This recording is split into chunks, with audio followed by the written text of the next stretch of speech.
Les étudiants de l'université de Parakou peuvent commencer par percevoir leurs allocations universitaires dès la semaine prochaine. C'est l'une des informations issues de la rencontre entre le ministre de l'Enseignement supérieur et les différents acteurs de cette université opposés sur quelques problèmes depuis le 26 juillet. Bertin Adimi pour le point. 4 problèmes majeurs sont à l'origine de l'incident survenu jeudi dernier à l'université de Parakou. Une certaine agression physique entre le recteur et un étudiant. Dépêché à Parakou par le chef de l'État pour en appréhender les tenants et aboutissants, le ministre de l'Enseignement supérieur a de long en large discuté avec les différents acteurs. Après avoir écouté les étudiants et les autorités rectorales, François Abiola fait le point. Ce que je peux vous dire, c'est que le problème est réglé. Maintenant, concernant les 4 points, nous sommes d'accord et le DGC nous a déjà pris toutes les dispositions pour commencer à payer dès mardi les bourses d'octobre à décembre, de janvier à mars, puis à juin. Pour les frais de mémoire, nous avons dû aussi voir de façon nominative les stagiaires qui sont concernés par ces frais-là pour qu'on puisse voir ce qu'on peut faire.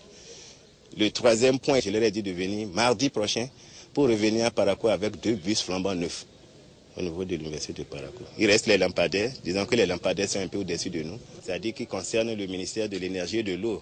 Par contre, j'avais une doléance aussi avec les étudiants, c'est que vous regardez autour là, c'est pas bien. Il y a des herbes partout. Et je leur ai demandé de voir qu'est-ce qu'ils peuvent faire pour qu'à la rentrée d'octobre, ces herbes-là, si ça n'est pas complètement disparu, que ça soit moins haut que ça. Autre exhortation du ministre de l'Enseignement supérieur à l'endroit des étudiants, la recherche d'une nouvelle atmosphère. Une atmosphère qui rompt avec la récurrence des crises au sein de la 2e université publique du Bénin. Aux grands mots, les grands remèdes, les responsables étudiants promettent d'agir. Nous allons procéder à une conscientisation de nos camarades.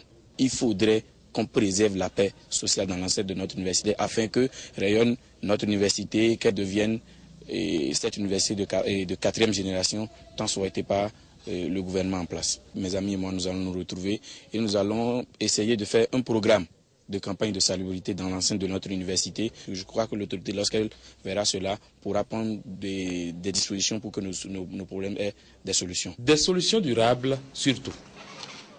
Mise en service d'une annexe du Centre national de sécurité routière CNSR à Tango-Dievier.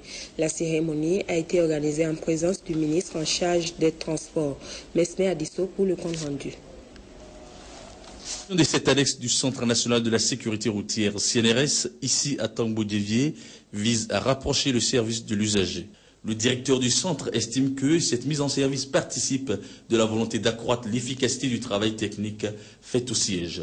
Il insiste sur l'entretien préventif des véhicules, lequel doit être suivi et assuré par l'utilisateur. Car, comme le dit-il, avant d'être l'affaire du CNSR, l'entretien du véhicule est d'abord l'affaire du propriétaire ou du conducteur.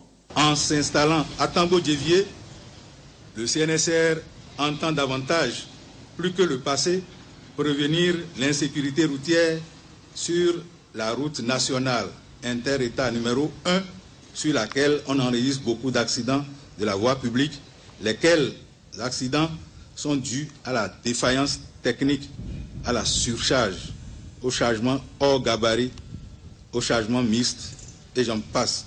Estimé à près de 150 millions de francs CFA, cette annexe aidera à mieux contrôler les véhicules chargés. Un camion qui est chargé au port ou à un centre de production de fret qui, pour une raison ou pour une autre, a échappé au contrôle de surcharge à l'essieu, ne pourra pas échapper ici. C'est pourquoi très rapidement ce centre va être doté de pèse-essieux dans les tout prochains jours. Le CNSR est en train d'opter pour la modernisation. Par-delà la construction de 9 annexes, le centre sera bientôt équipé de bancs de freinage. Ceci permettra sûrement de tourner dos aux visites techniques à vue d'œil. Naissance du mouvement pour la défense du changement MDC à Pereret. Souleymane Mamadou et les siens s'engagent ainsi dans le processus de développement de leur commune. Félicien Koupakou Kouagou. La commune de Pereret enregistre un mouvement politique en plus, le mouvement pour la défense du changement. Cette formation politique est née pour se battre aux côtés du chef de l'État afin d'impulser le développement dans la commune de Pereret. Depuis l'avènement du changement amorcé en 2006, Pereret est resté dans la léthargie car cette commune n'a bénéficié d'aucune action pouvant amorcer son développement. De façon précise, le MDC s'est fixé des objectifs. Créer un contact permanent entre le régime du changement et la population, de sensibiliser